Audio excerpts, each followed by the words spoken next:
All right, I want to say thank you all for being here today and, to have this conversation with us. I'm not going to tell you much about myself since it was already shared. I do want to share great gratitude to those who are joining us. Some individuals on this list are not able to be here today, but I do appreciate them making the commitment.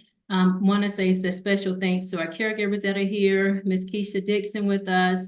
We have Dr. Monte Tapler, Ms. Danielle Weddington, Dr. Lisa Steele, and Mr. Tommy Arnold on from MSD Pike Township. And I know that it is in the middle of the school day, and I appreciate you all taking out time.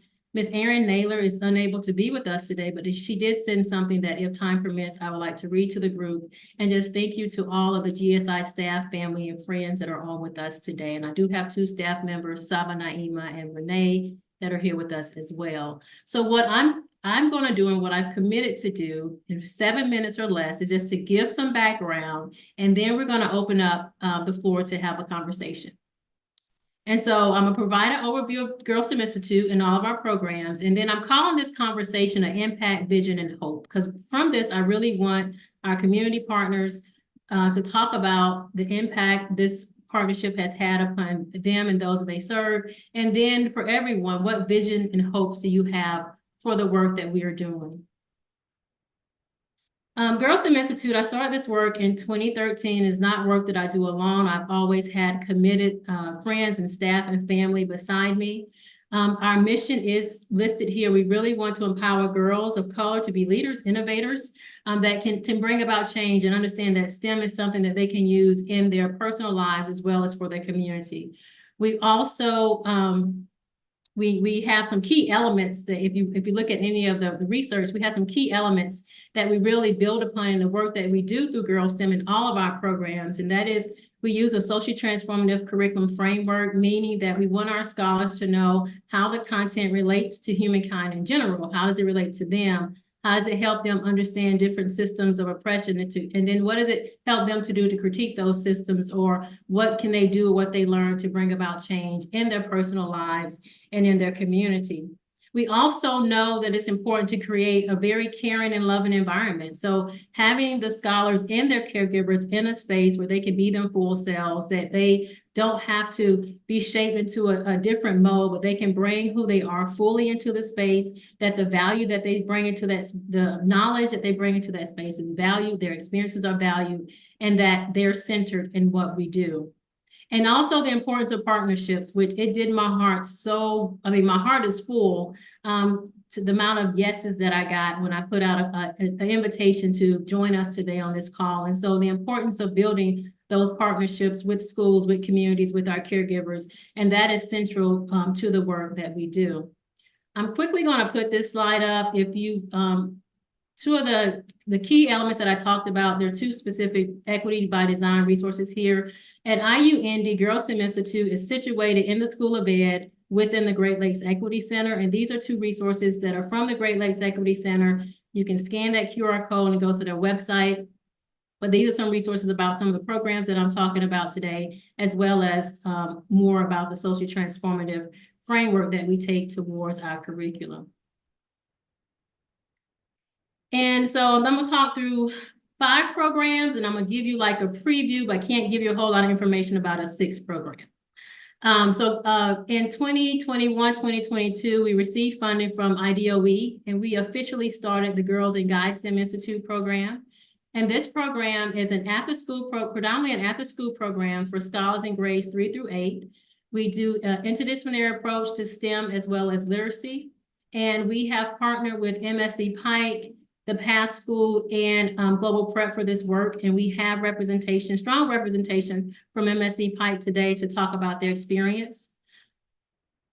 Some other programs are our summer institutes here at IUND, and we've also have hosted these at in Muncie. And last summer we had a program that launched in Hampton Roads, Virginia through Old Dominion University. So we have our summer institutes here on campus. That is a 4-week program that we open to scholars.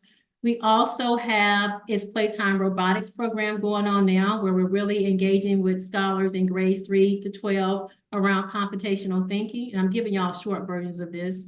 We have a group of, and Ms. Naima can correct me, 6 to 8 scholars that are leading our a research team for the Einstein Incredible Universe Project, which is centered around the eclipse that's happening in April. There are 20 teams across the country, and Girls STEM Institute is one of two in Indiana, the other being Girls Inc. And so they are collecting research, and they're collecting data for NASA that will then be used in an IMAX movie.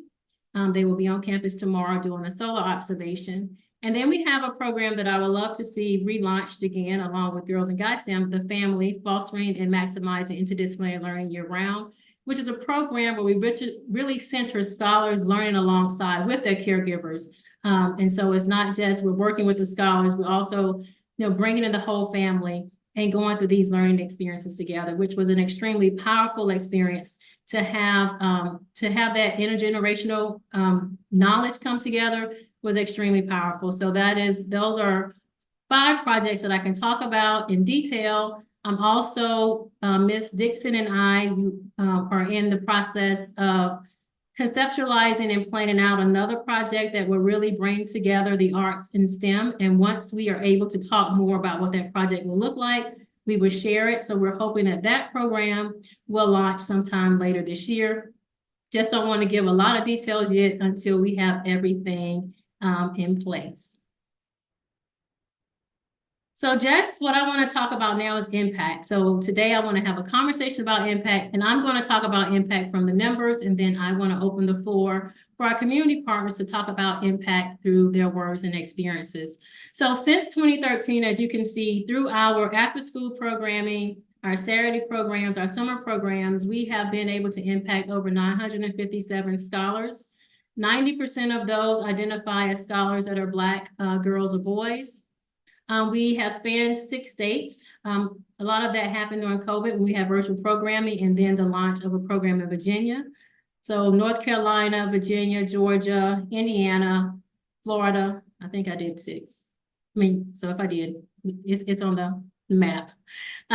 Through our year-round programming and tabling events, so we have partnered with the State Museum. We have done things with the Pacers, with their STEM Fest. We have reached over 3,000 scholars. We have served over 343 scholars at IUPUI, IUND, through our summer program. And our work with Girls and Guys STEM Institute, we were able to reach another 611 scholars. So as I said, I'm sharing with you about the numbers. But now what I believe is the most important part of today's discussion is to hear from our partners. If you have additional questions about Girls STEM, you can put them in the chat. You can reach out to me. I just really wanted to make sure that I left enough time for our scholars to talk about the impact of the partnership that they've had with Girls STEM Institute, whether it was through our Girls and Guys STEM, our summer programs, or any of the other programs that we're doing.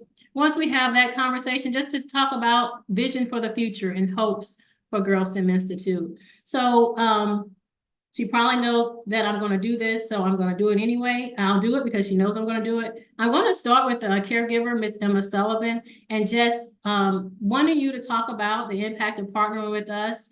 And then from there, we will go to our partners at Pike Township to talk about the work that we've been doing. We'll go to Ms. Dixon, I'm sorry, then we can go to Pike Township to talk about the work the Girls and Guys STEM Institute. So Ms. Emma, do you mind sharing and getting us started off? Sure. It'd be kind of hard to say no at this point, right? So my name is Emma Sullivan. My scholar, Brandis, has been involved with GSI for 6 years, 5 years, a long time. When we first got involved, I was looking for the fourth leg in her stability, if you will. You know, we had school, we have church, we had a good home life, but she needed another leg to stabilize her in her love of math. She had a love-hate relationship with math. She loved doing it and loved accomplishing, solving the problems, but hated it because it was really hard. It was difficult for her. It was a challenge. And what I didn't want to have happen to her was that it would get so hard that the that the struggle would overwhelm her love. And I was also looking for a place where she would be encouraged to be fully present, to bring her whole self to the table, where she would be nurtured and encouraged and be surrounded by people who look like her. And, you know, I'm not going to apologize for using spiritual phraseology, because that's who I am and that's how I look at this process. God led me, connected me through one conversation. Somebody said, my daughter is working with, and that led me to GSI. So that's what I was looking for, and that's exactly what we got. Brandis has learned. So the impact is that she still has a love-hate relationship with math. She's in the 8th grade now, and she's not quitting, right? She's still in the fight with math. She's still in the challenge. And now the issue is not that she can't do it. The issue is just continuing to overcome and push through the difficulty. You know, she'll get frustrated, throw the pencil down, walk away, but she comes back. And that's been a big support, a big outcome from being involved with Girl STEM, because they took math from the book or from the computer and put it into her hands so that she could see how STEM in all of its forms was a part of all of her life. So, and just a word about the family project. One of the things we talked about and learned about were food deserts. We still talk about food deserts today. When we go through neighborhoods, we see another gas station being built. She will go into this whole dialogue about the impact that is going to have on that neighborhood, and where is the food, and can we drive and see where the closest store is where they can get real food. So, Crystal, you owe me gas money, because I'm running all over the city with her whenever she has these experiences of seeing a new gas station come up or seeing a new place where people can get fast food but no real food.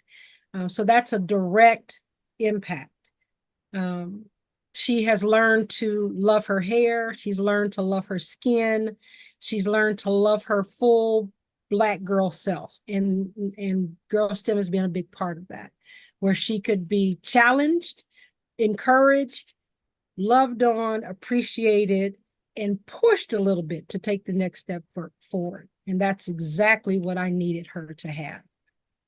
In terms of my vision, I would love to see, of course, more girls have access to Girl STEM. I would love to see, you know, my scholar's right at the edge of being able to step into a more responsible role. And she's nervous about that. She's shying away from that. But my vision is that she will continue to be encouraged, so that if it's not this year, the next year, but she'll know that this is a place where I can take what I've learned and become the mentor. I can become the encourager. They already call her grandma at school, because she's always, you know, on people who are acting out and doing all kinds. So she's already in that role. She just is a little afraid of the title. So my vision is that Girl STEM will be nationwide, that we would certainly have 2 or 3 sessions of summer institute, and that all of our Black girls and boys of color would have an opportunity to take math from the abstract, from the book, from the computer, and put it into real use, see themselves as the researcher, see themselves as the creator, see themselves as working in and exploring and doing all these things that they don't think about in the school setting. Thank you, Sister Emma. I'll have to get that money to you. One thing you mentioned I'd like to share is that we do hire our scholars. We really, so we will hire them when the university allows us to, typically 15, that they can then come and work for Girl STEM Institute. Thank you so much, Ms. Emma. Ms. Dixon, we're gonna have you talk about our partnership, and then we're gonna shift to Girls and Guys STEM Institute. Well, Miss Emma is a hard act to follow. A lot of profound words. Thank you for that. And it brings to mind the similarities between the two programs.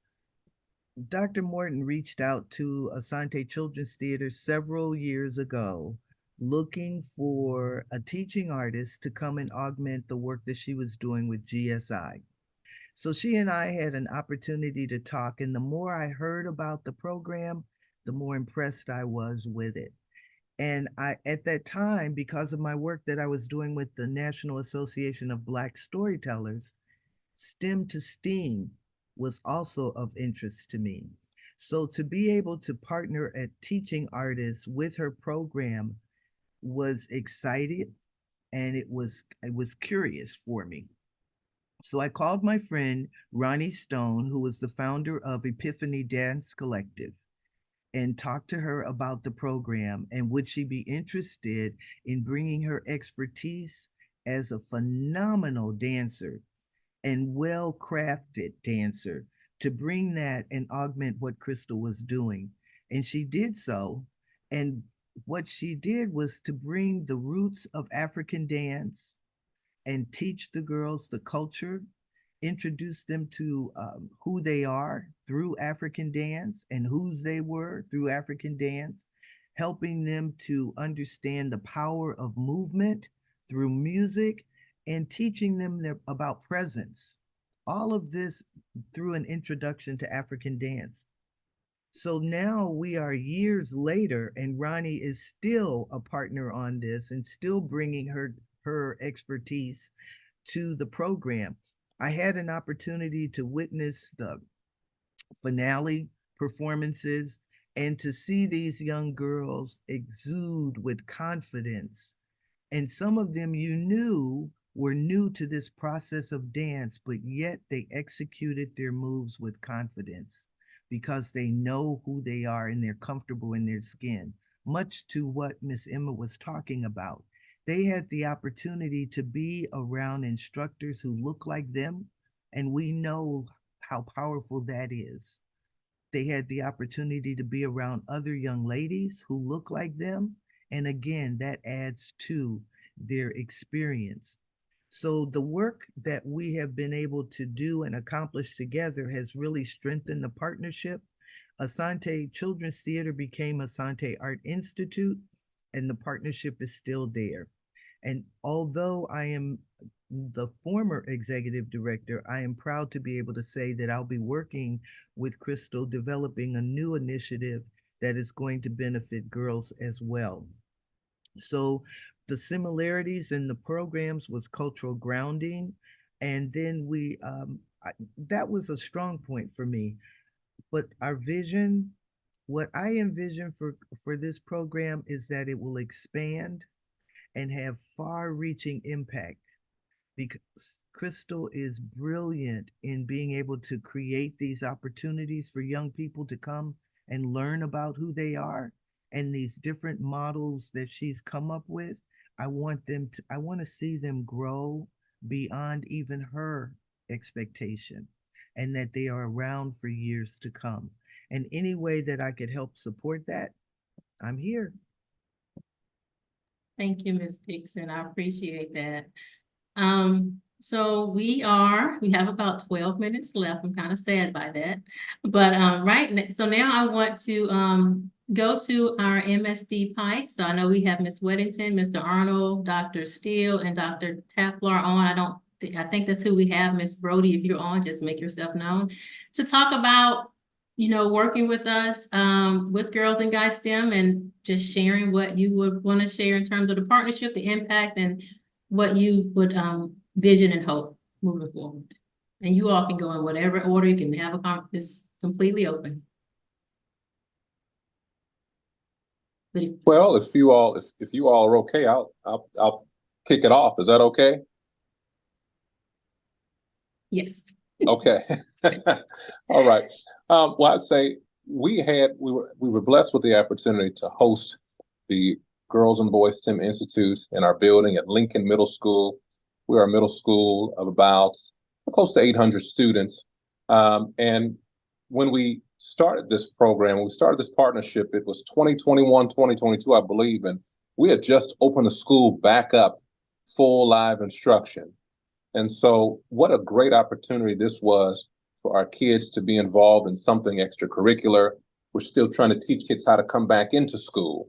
And it was great timing that we were able to work with Dr. Morton and her team, because again, it was an opportunity where we would bring kids back in, and we also have things you can get involved in. So we started that program about 2 years ago. Multiple hands-on opportunities for our students. Anytime I would be able to go in and see what was going on, kids were engaged.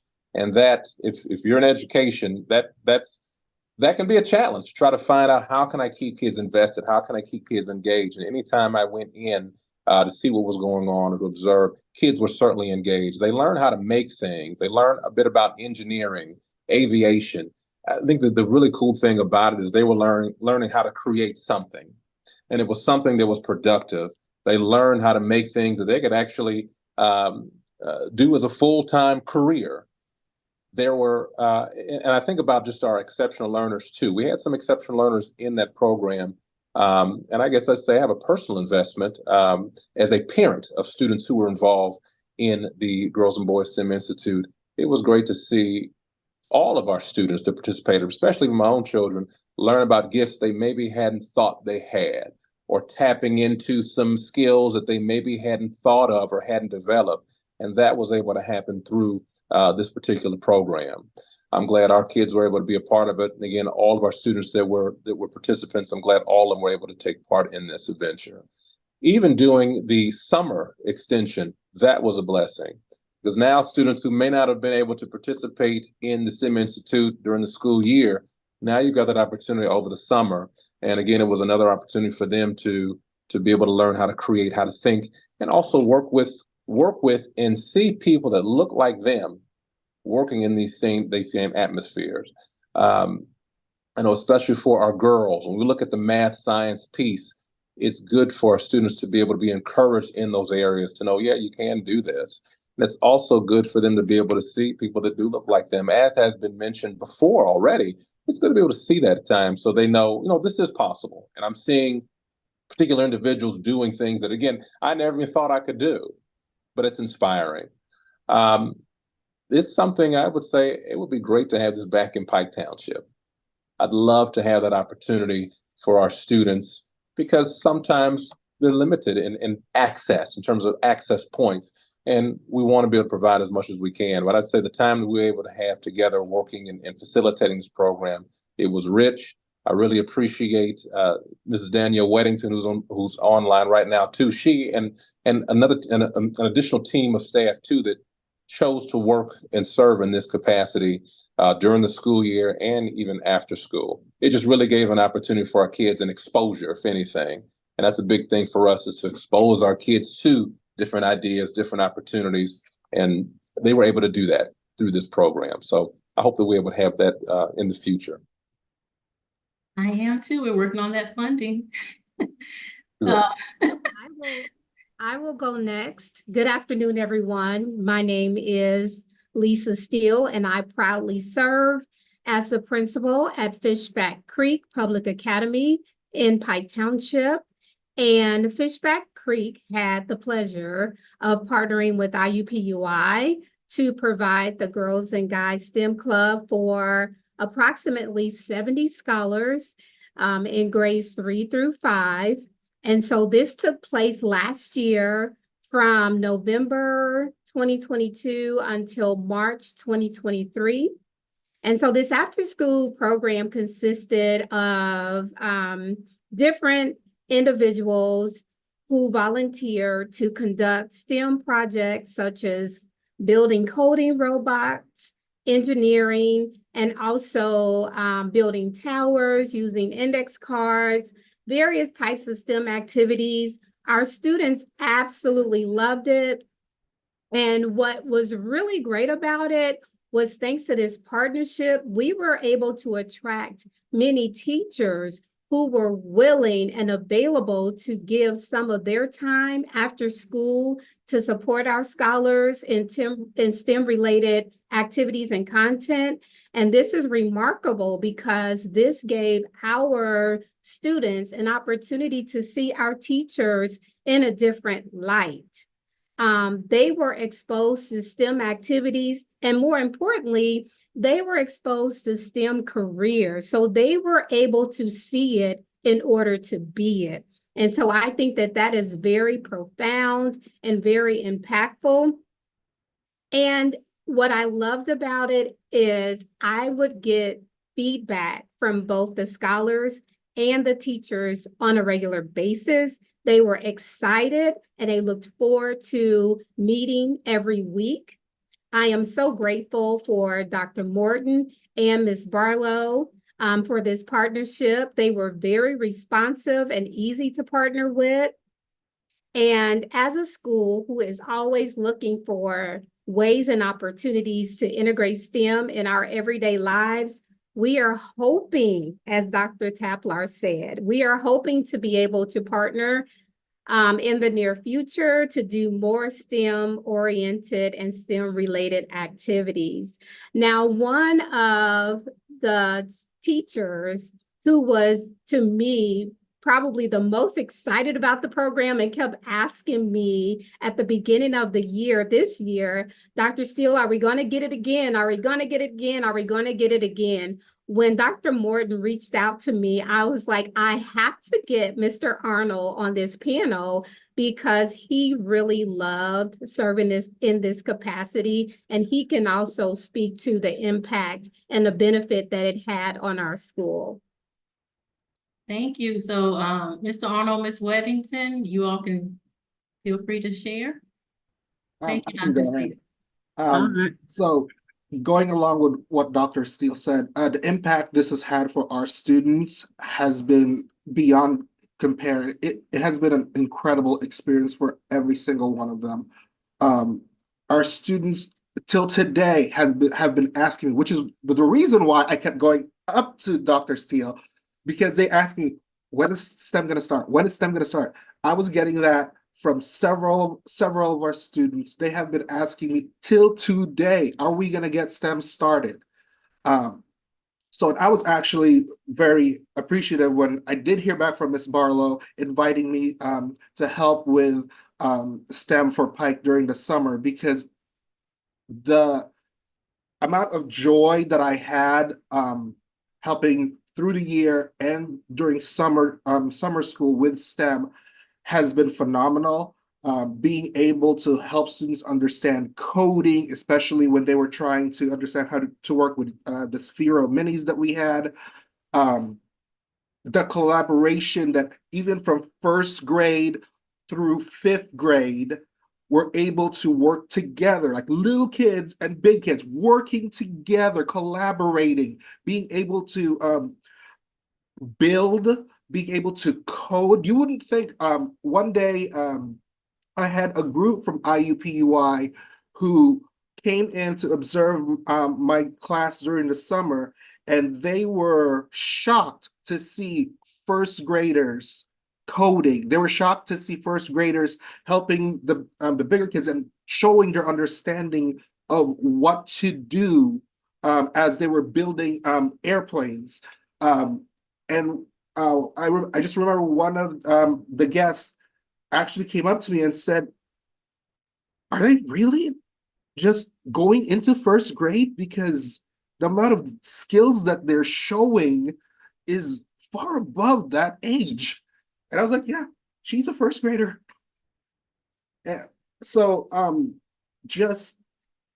can't speak enough as to how amazing this program has been for all of our students here at Pike.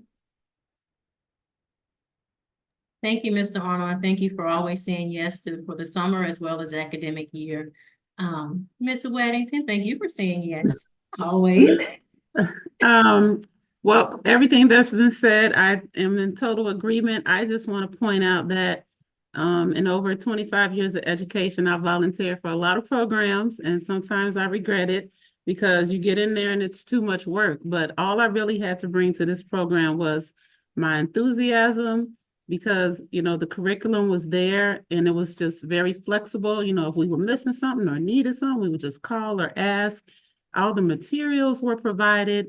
And again, many of these materials are simple enough where the kids could go home and, you know, challenge their family to the same things. Like, you know, we took the one piece of paper to make it into a chain, and they didn't think it would go as far as it did. And they learned, you know, how to work together. So same thing here, the STEM club was its own family for the kids.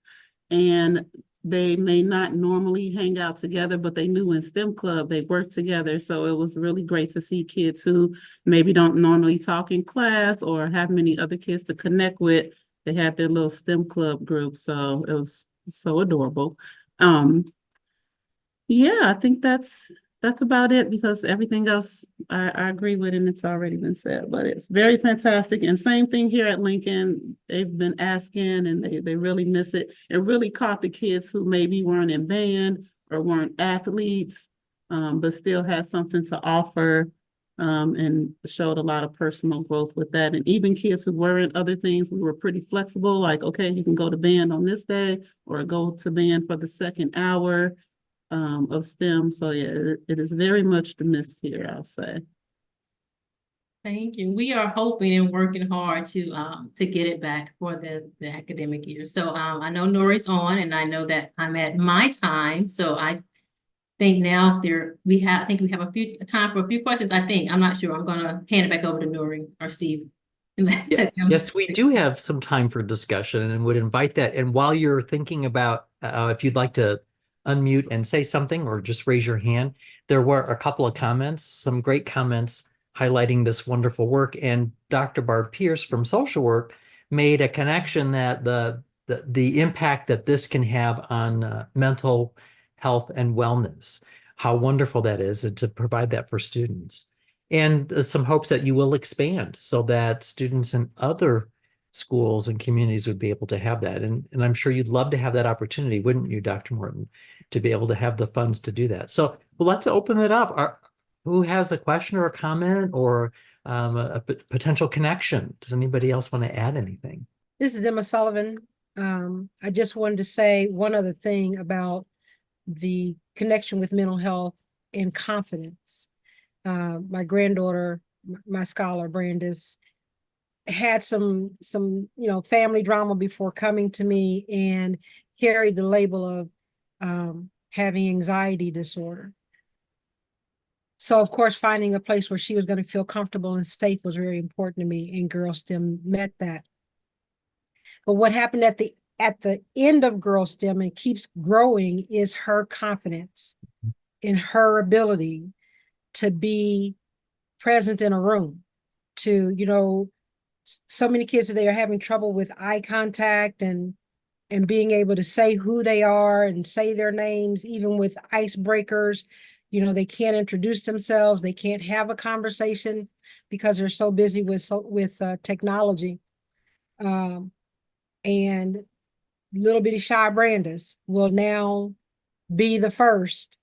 She'll just say, I'll go first so I can get it over with. My name is, and she'll just go with it. Her confidence level is through the roof and is ever growing. And it's noticed by her teachers in school. It's noticed by everybody who meets her that once she gets over that little shy thing, she is so willing to speak up for herself, to speak up for other people, to engage in conversation. And I think that Girl STEM fostered that a great deal. That's awesome to hear. One of the comments in the chat says, gives appreciation for hearing these testimonies and how important they are. And it makes me wonder about, how to get the word out, because the other comments are talking about, wait, there's a question about funding this important activity. That should be a no-brainer. And so how do we make that connection? How do we partner together to say this is an important and successful? And I'm guessing, Dr. Morton, there must be evidence behind the success of this, right? That you could demonstrate that in some way? Yes. And so I saw the question. We do receive funding from those two organizations for our summer program. So that piece is supported. So we do have data that we can share. We do need to work to get more information out. And when I say we, that's myself, and we have a very small team. So it's difficult to do all the things, the program and the marketing. Amanda is on, and she has been phenomenal in helping connect with private donors and other foundations. So yes to your question. If somebody has some marketing or background, they want to volunteer some time, we will definitely not say no. Well, it is heartwarming to see the excitement and enthusiasm for an impactful program. And it was wonderful the way you framed that, to ask people to talk about the impact and the vision for it to continue, because it is something that makes a difference. Other comments, questions while we have a few moments? Go ahead, Dr. Tiemann.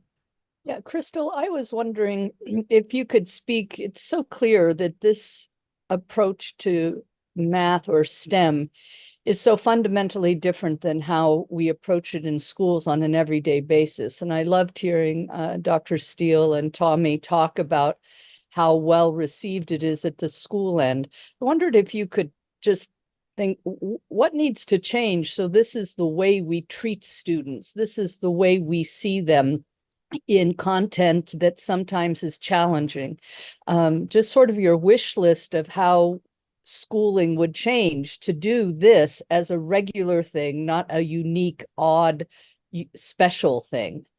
So I have some comments, but I want to ask Naima if she will share, because we were having a conversation this morning about the approach to teaching. And so Ms. Naima, if you don't mind sharing, Ms. Naima, she's our director of curriculum. So she was putting all the curriculum together to go out to our schools, and then I can hop in. Sure. I was listening to that question as an audience member, but if I'm remembering right, so like what makes it different basically so that it has this type of impact? I think that is twofold. I think while we do make significant changes to how we approach curriculum, they are significant. I don't think that's where the majority of the impact comes from. I think that it's when you allow the child, the scholar, to be their whole self first, and you validate the fact that they are capable and that they are already built with the expertise to interact with the world that they live in, which is what makes them a mathematician, a scientist, an engineer in the first place, then they feel a sort of power to be able to do something that otherwise might seem impossible or seem inaccessible or seem like it belonged to someone else. Well, now it belongs to you, and you don't need to wonder if you're capable of doing something that's yours, right? And so I think when you approach it in that way, that's why they react to it so differently. But from a teaching standpoint, the philosophy that we were discussing earlier today is, and it's not rare, I think, in today's realm of education, just the idea of being a facilitator rather than a teacher as you go through that process, something that we're thought partners together in as we explore what problems we're encountering or what things are on today's agenda. I think specifically, I was given an example because we're teaching these kids how to code, right? You might wonder, does everyone at GSI know how to code a robot? The answer is actually no. We come from many different walks of life, and not all of those were, computer science. And so part of how we approach this is that the scholar, the 8-year-old in front of me, the 12-year-old in front of me, are also an expert as much as I am at looking at the world around us and using our brain to make sense of it and to turn it into math concepts that we create ourselves because it belongs to us, right? And so as we tackle the idea of building this robot, the only real rule is that you and I are going to figure out how to build a robot. We're going to figure out how to code it. And I think when we approach it in that way, they just react really differently rather than the idea that somewhere in the back of my head, there's a correct answer and you, the student, have to guess what that is. And I'm not telling you, that makes them feel scared and it makes them not want to try. I hope that answered your question. I have a tendency to ramble, so I'm going to pause myself. But yeah, like Dr. Morton said, I do curriculum work with GSI, so it's been amazing to hear some of these testimonies. Often I'm somewhere in a room just scribbling new ideas down or wondering how that idea went, or sometimes I'll email the teachers and be like, how did the students react to that or something? And it's nice to just hear some of the testimonies about how the students felt about it rather than, the logistical side of things for change. I love this. This was awesome. Can I say one thing? Really quick? Can I jump in really quick with that? As a former classroom science teacher myself, and as I'm listening to some of the testimonies around that, I think the beauty about this program is that they're not coming at this reductive thinking that I think a lot of school spaces have for Black and brown children. And when it comes to science, or we need to be really focusing on we can do more than one thing at a time is my point. We don't have to just focus strictly on literacy. We can incorporate science in that space.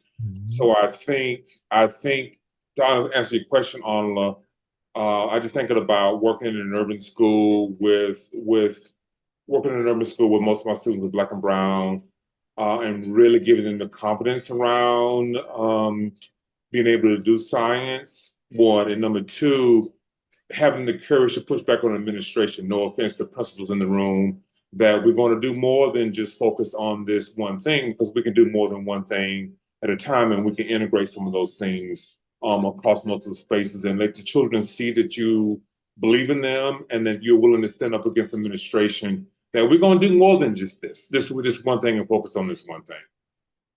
Sorry, I interrupted. No, I did. Can I say one thing just from the student's perspective?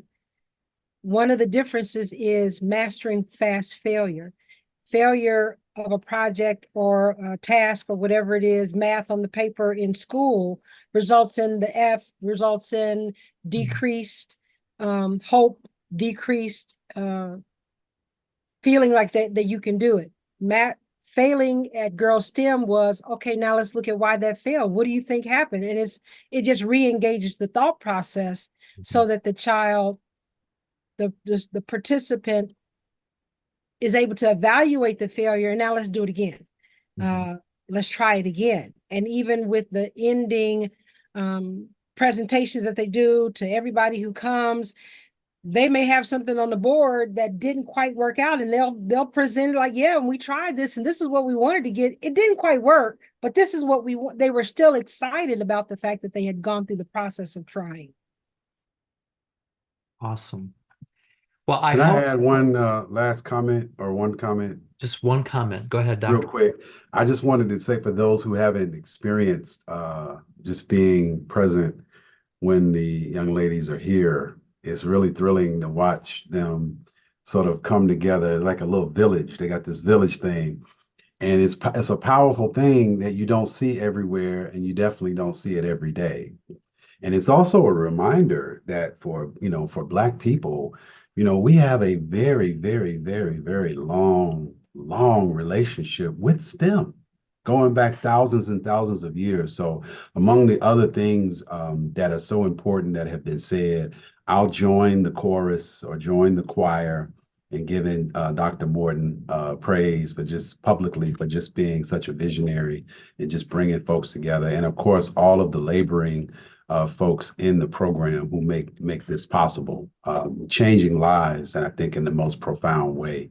So that's priceless. You can't put a price on that. So bravo. And that's a great way to take a pause in our programming, because we know that many people have other places to go, and we want to allow that. So we wanted to just close this piece.